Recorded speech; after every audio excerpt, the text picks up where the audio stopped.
He didn't see her as a human being. He didn't see a grandmother on her way home from the market. He didn't see the gentle strength in the way she walked, or the quiet dignity in the way she held her basket. What Officer Kyle Bronson saw that morning was an old black woman, someone he believed had no power, no voice, and no one who would come to defend her. That belief led to the moment that would ruin his life. It began on a cracked sidewalk in a forgotten neighborhood. Livia Morris, 73 years old, arthritic but proud, was simply trying to cross the street to catch a bus. She carried her groceries in a worn cloth bag, a loaf of bread, a carton of eggs, and a small bundle of greens.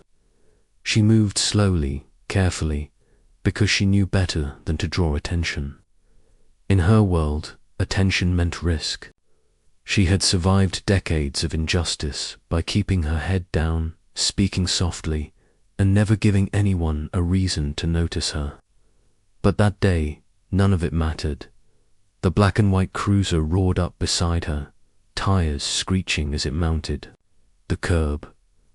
Bronson jumped out, adjusting his belt, his badge glinting in the morning sun. He didn't ask for her name. He didn't ask where she was going. His first words came out as a bark.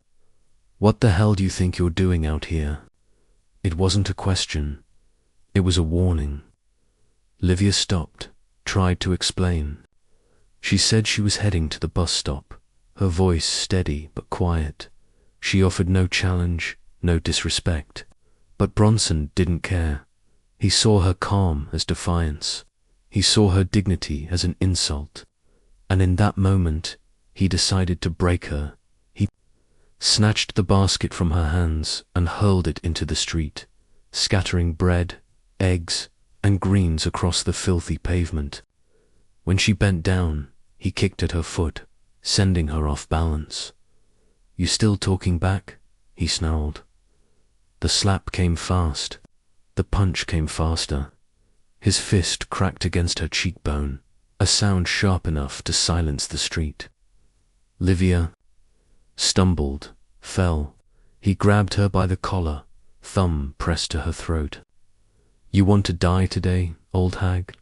he hissed, his breath sour with last night's liquor. Her hands trembled, not from fear, but from the body's fading strength. Her eyes fixed on the bus stop sign just ahead, as if willing herself to reach it.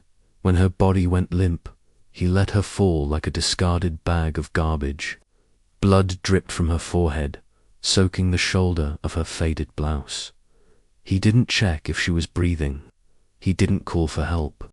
He spit on her neck, muttered about trash ruining his city, and turned back to his car. A second officer, Ray, watched from the driver's seat, sipping coffee, unmoved. A young man across the street froze, phone half raised, torn between recording and staying safe. Ray saw him and threatened him without needing to raise his voice. Fear did the rest. The crowd that might have spoken stayed silent, retreating behind windows and shop stalls. Livia was left there on the concrete, her pulse weak, her breath shallow. It would have ended there. Another invisible victim of unchecked power. Another name no one would bother to learn. But Bronson had made one mistake. The woman he believed was nobody wasn't. Livia Morris had a son. A man Bronson had never heard of, but should have. A man who didn't care about headlines or politics. A man who cared only that his mother had been harmed. And when he found out what had been done, Bronson's illusion of untouchability would shatter in ways he could never have imagined. This is not just a story about a violent cop. It's not just about a single punch or a single day. It's about what happens when a system protects cruelty until cruelty dares to strike the wrong person. When the man sworn to protect the public decides that power means the right to crush the vulnerable, And when the silent crowd finally realizes that looking away costs more than speaking up, this story isn't fiction. It's not a parable. It's America, raw and exposed. And by the time it ends, you will be forced to ask yourself one thing: when justice finally comes for the powerful who harmed the powerless, will you be ready to stand on the right side? Livia Morris had always believed in small, careful steps. She had learned long ago that in her part of the city, a single misstep could bring unwanted attention. That morning was no different. She rose before dawn, dressed in her neat but faded blouse, and packed her cloth grocery bag with quiet determination. The neighborhood streets were nearly empty, save for the hum of a few early buses and the soft clatter of a bakery delivery truck unloading bread at the corner store. The sun cast a pale gold on cracked sidewalks and leaning stop signs. Livia walked with a purpose known only to those who have seen too much to waste time. Groceries, bus stop, home. No lingering. No glancing at strangers. No reason for trouble. But trouble found her anyway.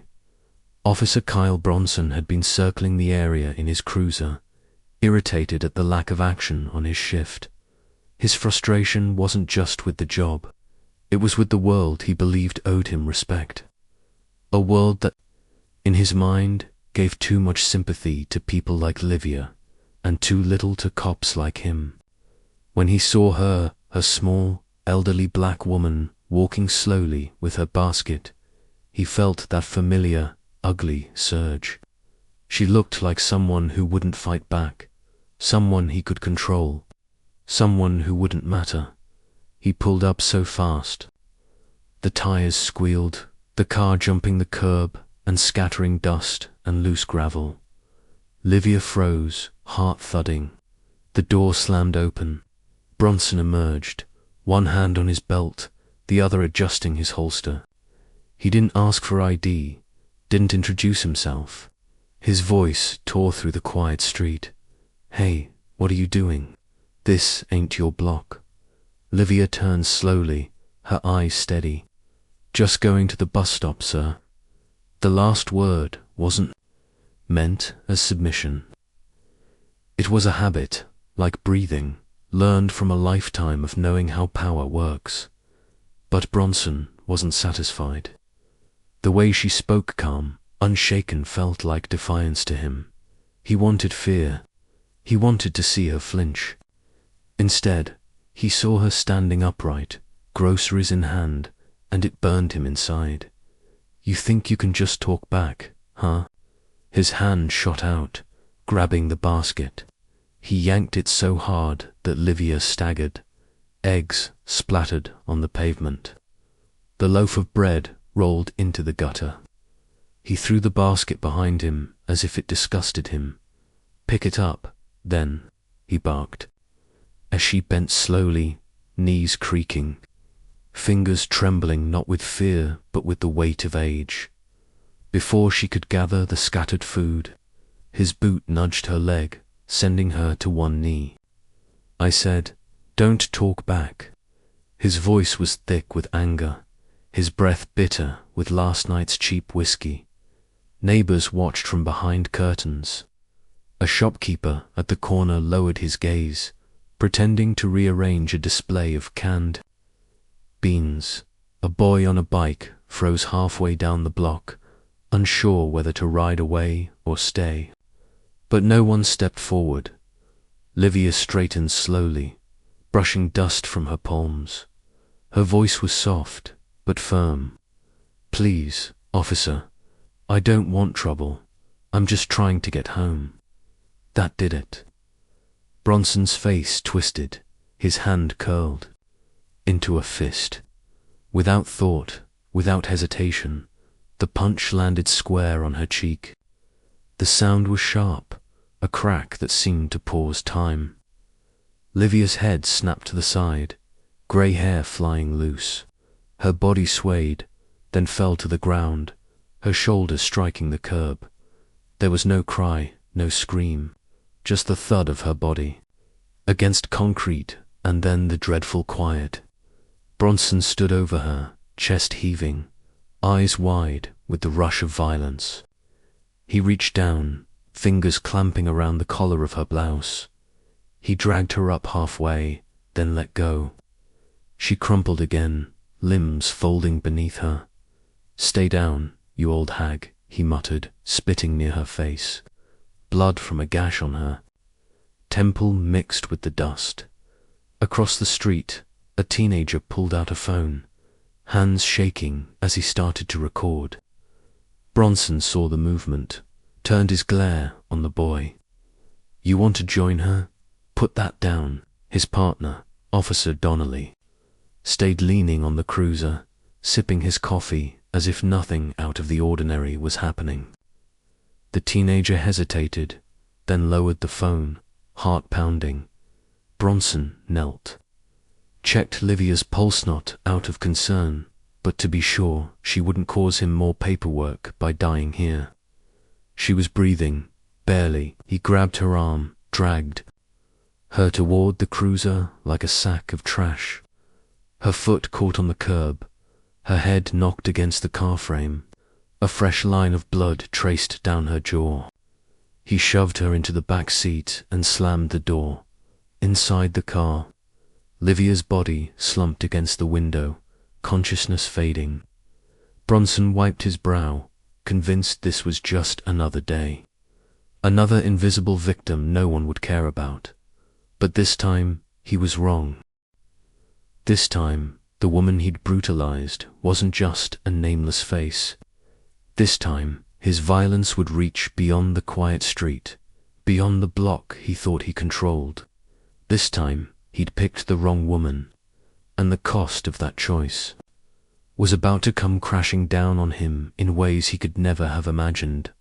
FFICER. Kyle Bronson slammed the cruiser's door so hard the window rattled. His pulse was still racing from the hit, from the rush of asserting control, from the sick satisfaction that came when someone like Livia Morris finally fell silent. He didn't glance at her slumped figure in the back seat, didn't care to. Check the blood that streaked the window where her head rested. He just wanted to be done. A report would be written. The same tired lines. Suspect was uncooperative. Suspect resisted lawful command. He knew the drill. He'd done it before. And no one had ever questioned him. Not really. He radioed it in his voice, steady, professional. Like he wasn't driving with a battered old woman barely clinging to consciousness in his back seat. Unit 24, en route, was subject for questioning. Minor resistance. No medical needed at this time. His partner, Donnelly, barely looked up from his phone, already scrolling social media like nothing had happened. But as the cruiser rolled toward the precinct, the air felt heavier. Bronson didn't know why, couldn't explain it, but something about this didn't sit right. Maybe it was the way she had looked at him before the blow, not with fear, not even with anger, just quiet disappointment. Like she'd seen men like him before and survived them. At the hospital, Dr. Patel stared at the CT scan in silence. He'd seen trauma like this before in car crashes, in bar fights, but never in someone so small, so fragile. A subdural hematoma, brain swelling. Unconscious. Glasgow score of 3. This wasn't a minor fall. This was brutal force, delivered with intent, and that's when it began. The standard incident report called, clipped, dishonest went into the system. But the ER's mandatory trauma alert pinged a federal medical database, as it always did, in cases of severe injury under custody, and that name, Livia Morris, a name that didn't mean anything to Bronson. But to the database, to certain offices buried in the federal system, it lit up a hidden protocol. Someone at a Department of Defense liaison desk saw the ping and froze. The file linked to Livia wasn't thick with notes. No military record. No classified history, just one line, one directive: priority contact required upon serious injury. The name of her next of kin wasn't printed in ink. It was encoded, locked under layers of clearance. But it was there, and it was a name that would stop men like Bronson cold if he'd known. Miles away. Major Samuel Morris stood at a briefing table deep inside a Pentagon operations center. His focus was on maps, on missions, on national security, until his secure phone buzzed. A message, short and stark: your mother. Critical condition. Assault under custody. No details. None needed. His mind raced through possibilities, but instinct honed from years of command told him one thing: this wasn't an accident.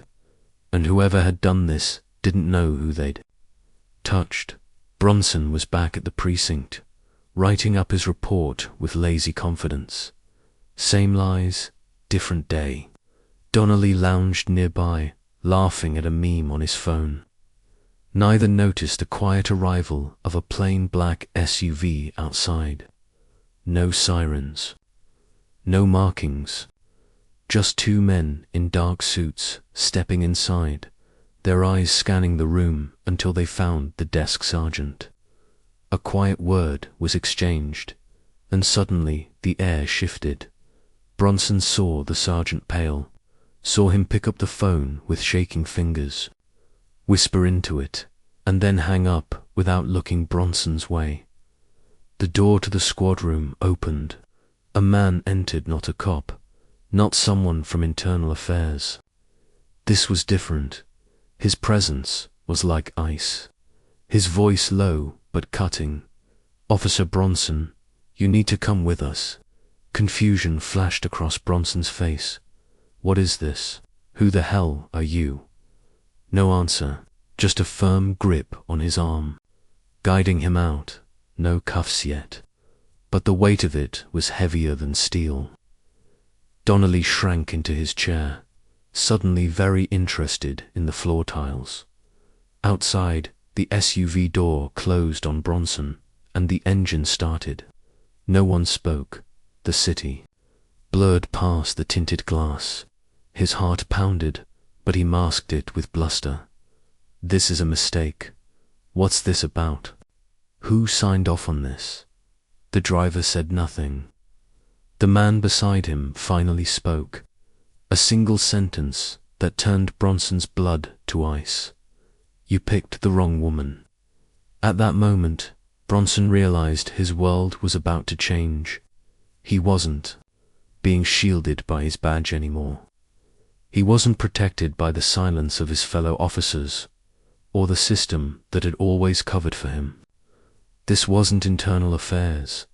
This wasn't a PR fix. This was something bigger. Something he couldn't lie his way out of. And for the first time in his career, Bronson felt what his victims had felt. Powerless, exposed, small, because the son of the woman he'd brutalized wasn't just another civilian.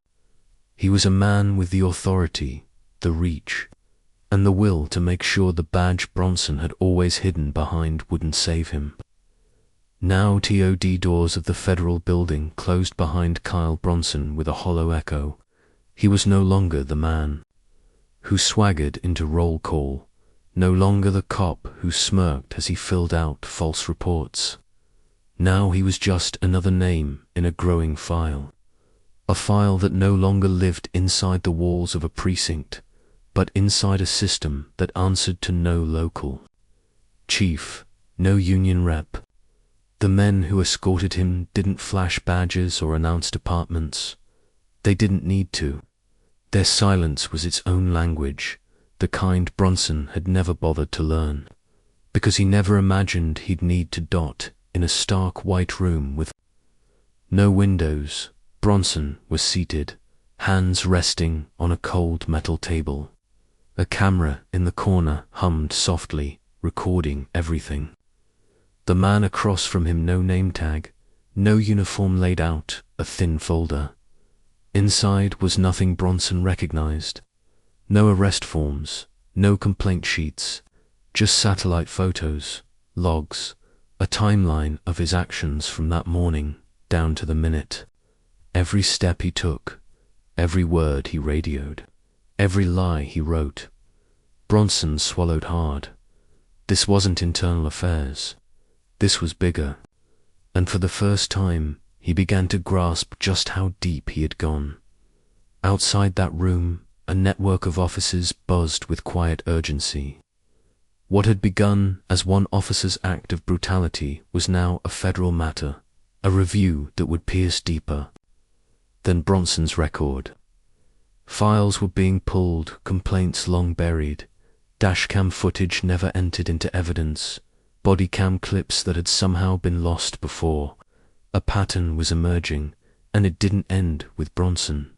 Other names surfaced: officers who had stood by during his stops, supervisors who had signed off on sanitized reports, union reps who had deflected complaints, internal review boards that had closed investigations with phrases like insufficient evidence or within department policy. Each name, each signature, now marked as a piece of the machine that had allowed Bronson to thrive. The federal oversight team wasn't looking for a scapegoat. They weren't here for one bad apple. They were mapping a culture in the heart of D.C., a conference room filled with senior officials from the Department of Justice, the Civil Rights Division, and military liaisons. On a giant screen glowed the case's central timeline, overlaid with names and departments, linked by lines that traced the web of complicity. A voice at the front, calm but unflinching. This is no longer about Bronson.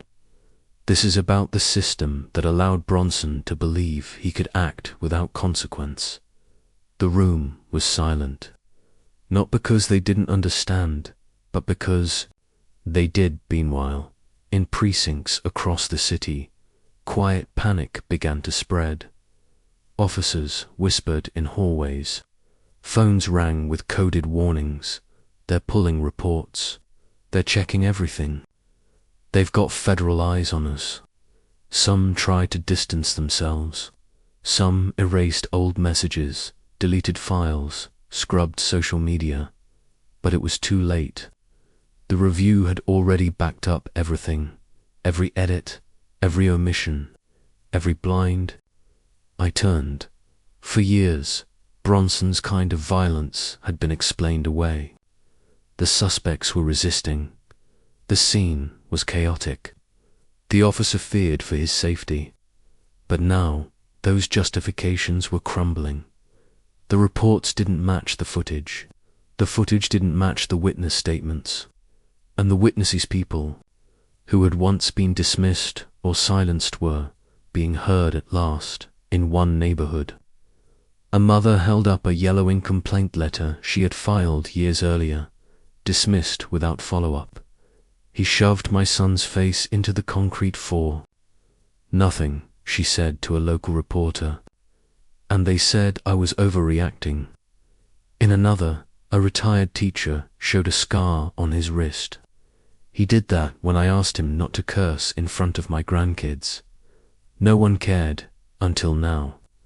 The voices grew louder, the pattern clearer. This wasn't about one morning's violence. This was about years of unchecked abuse, woven into the fabric of a department that had stopped seeing certain people as human.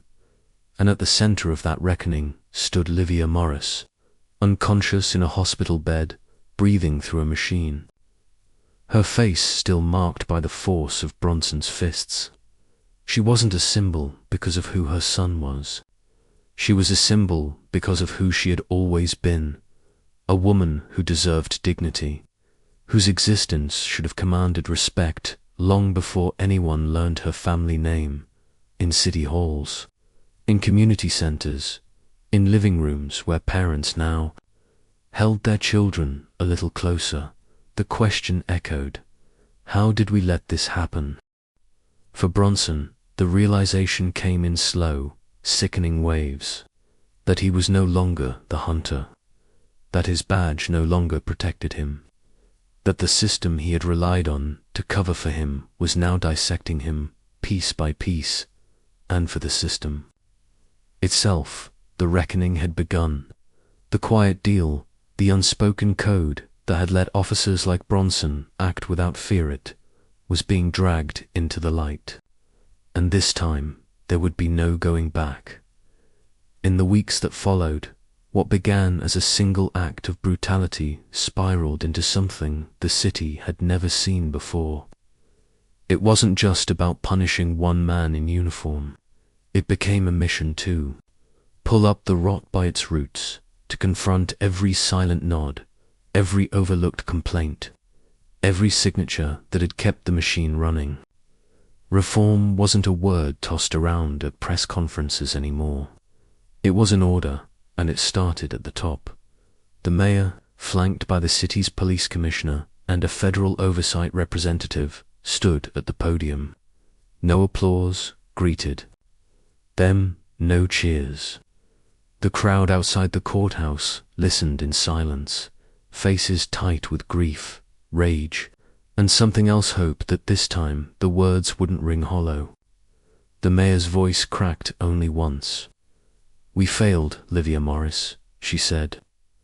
"And if we stop at just one arrest, we fail every person who ever felt invisible under this system." Behind her, the commissioner shifted uneasily. This wasn't the usual damage control script. This was a promise. The first reforms were immediate. Body cameras that had been optional on certain calls were now mandatory, without exception. Every officer's footage from the past year was reviewed, with external auditors brought in. The results were brutal patterns of unnecessary force, intimidation, and selective enforcement laid bare for all to see. And this time, no internal memos could bury them. Supervisors who had signed off on falsified reports were suspended pending investigation. Training programs were overhauled not just with more hours, but with a new curriculum built around de-escalation, community trust, and bias recognition.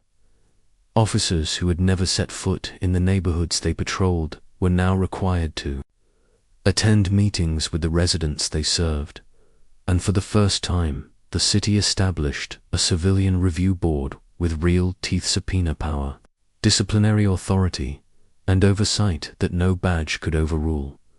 In precinct houses, the mood shifted. Some welcomed the changes, relieved to see a culture they had long resented finally challenged. Others bristled, muttering about overreach, about outsiders trying to dictate how they did their jobs. But none could deny the weight in the air. The old way was dying. Meanwhile, Livia's name became more than just a headline. In schools, students wrote essays about her, about what it meant to be seen and valued, about the price of silence. Community groups hosted forums not about outrage, but about solutions.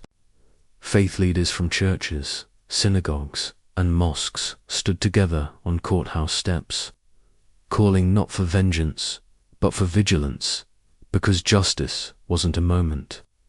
It was a practice at the federal level. Oversight expanded beyond the city.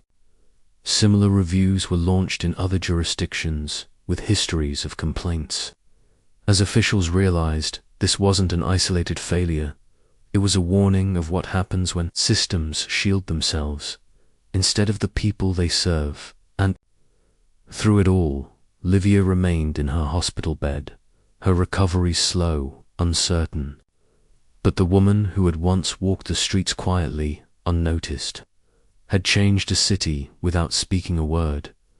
Her son, Marcus Morris, not the general the world came to know, but simply a man who loved his mother, spoke once, and only once, at a town hall. He didn't mention his rank, his career, or his authority. He stood, hands folded, and said, "My mother taught me that respect isn't given because of titles. It's given because every human being deserves it. She shouldn't have needed a son in uniform for you to care. Make sure no one else does. The room fell silent, not because they didn't know what to say, but because for the first time they understood. The reforms didn't erase the harm. They didn't bring instant healing, but they began something more lasting, shift from fear to accountability, from excuses to action. And on the front doors of the precinct, where Kyle Bronson once swaggered, a new sign was placed, not flashy, not grand, just a simple reminder in black letters on white. Protect and serve means all. It didn't change the past, but it declared, for all to see, that the future would be different. In the weeks that followed, what began as a single act of brutality spiraled into something the city had never seen before. It wasn't just about punishing one man in uniform. It became a mission to pull up the rot by its roots, to confront every silent nod, every overlooked complaint, every signature that had kept the machine running. Reform wasn't a word tossed around at press conferences anymore. It was an order, and it started at the top. The mayor, flanked by the city's police commissioner and a federal oversight representative, stood at the podium. No applause greeted them, no cheers. The crowd outside the courthouse listened in silence, faces tight with grief, rage, and something else, hope that this time the words wouldn't ring hollow. The mayor's voice cracked only once. "We failed, Livia Morris," she said. "And if we stop at just one arrest, we fail every person who ever felt invisible under this system." Behind her, the commissioner shifted uneasily. This wasn't the usual damage control script. This was a promise. The first reforms were immediate. Body cameras that had been optional on certain calls were now mandatory, without exception. Every officer's footage from the past year was reviewed, with external auditors brought in. The results were brutal patterns of unnecessary force, intimidation, and selective enforcement laid bare for all to see. And this time, no internal memos could bury them. Supervisors who had signed off on falsified reports were suspended pending investigation. Training programs were overhauled, not just with more hours, but with a new curriculum built around de-escalation, community trust, and bias recognition. Officers who had never set foot in the neighborhoods they patrolled were now required to attend meetings with the residents they served, and for the first time, the city established a civilian review board with real teeth subpoena power, disciplinary authority, and oversight that no badge could overrule. In precinct houses, the mood shifted. Some welcomed the changes, relieved to see a culture they had long resented finally challenged. Others bristled, muttering about overreach, about outsiders trying to dictate how they did their jobs. But none could deny the weight in the air. The old way was dying. Meanwhile, Livia's name became more than just a headline. In schools, students wrote essays about her, about what it meant to be seen and valued, about the price of silence. Community groups hosted forums not about outrage, but about solutions. Faith leaders from churches, synagogues, and mosques stood together on courthouse steps, calling not for vengeance, but for vigilance, because justice wasn't a moment. It was a practice at the federal level. Oversight expanded beyond the city. Similar reviews were launched in other jurisdictions with histories of complaints. As officials realized this wasn't an isolated failure, was a warning of what happens when systems shield themselves instead of the people they serve. And through it all, Livia remained in her hospital bed, her recovery slow, uncertain. But the woman who had once walked the streets quietly, unnoticed, had changed a city without speaking a word. Her son, Marcus Morris, not the general the world came to know, but simply a man who loved his mother, spoke once, and only once, at a town hall. He didn't mention his rank, his career, or his authority. He stood, hands folded, and said, "My mother taught me that respect isn't given because of titles.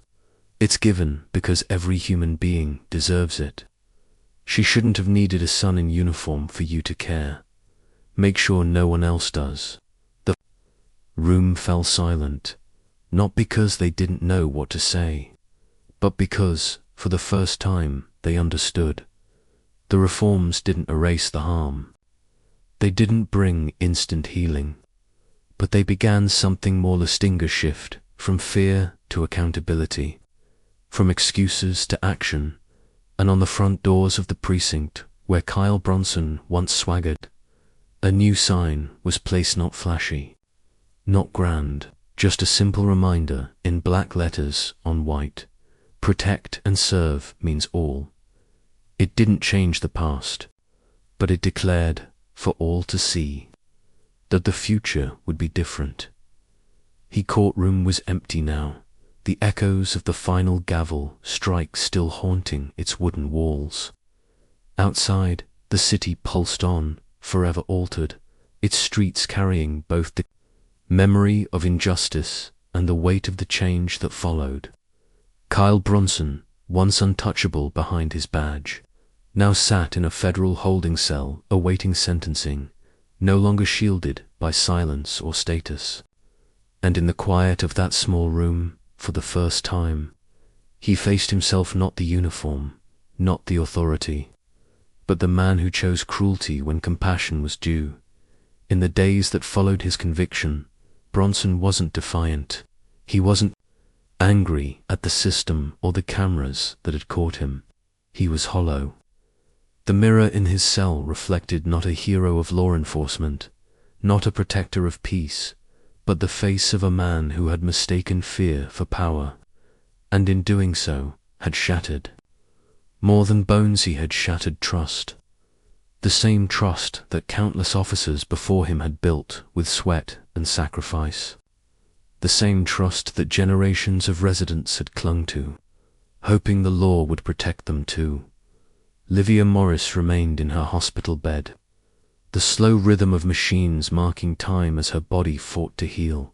Her son Marcus visited daily, not as the general feared in covert circles, but as a son sitting by his mother's side, holding her hand, whispering words no one else heard. The media eventually moved on, as they always do, but the people did not. Communities once divided by fear found reason to stand together. Candlelight vigils gave way to action meetings. Protests became policy workshops, and in quiet rooms across the city, families spoke of dignity, of the right to walk their own streets without terror. Kyle Bronson's name became a cautionary tale, not of one bad apple, but of what happens when a system refuses to see its own rot. His former colleagues, those who once laughed at his cruelty or looked the other way, now spoke in hushed tones of accountability, of what it meant to wear the badge with honor rather than arrogance. Training manuals changed, oversight expanded, but more importantly, hearts shifted. Where once there was indifference, there was now a determination to see, to hear, to act. And what of Livia? She opened her eyes one autumn morning, the weak sunlight spilling through the window. She saw her son, his uniform jacket folded beside him, his eyes red from sleepless nights. She didn't ask about the trial. She didn't ask about reforms or headlines. She asked for the one thing she had always believed in. "Tell me, people are better now," she whispered, voice thin but steady. Marcus smiled, not because all was well, but because he could finally answer truthfully. "They're trying, Mama. They're really trying." Justice, in the end, wasn't a single verdict or a prison sentence. It was the ripple of one woman's quiet dignity forcing a city, a system, and a nation to ask itself what kind of future it would choose. The villain looked back at his conscience and saw not a monster, but a man who had walked too far down the wrong road.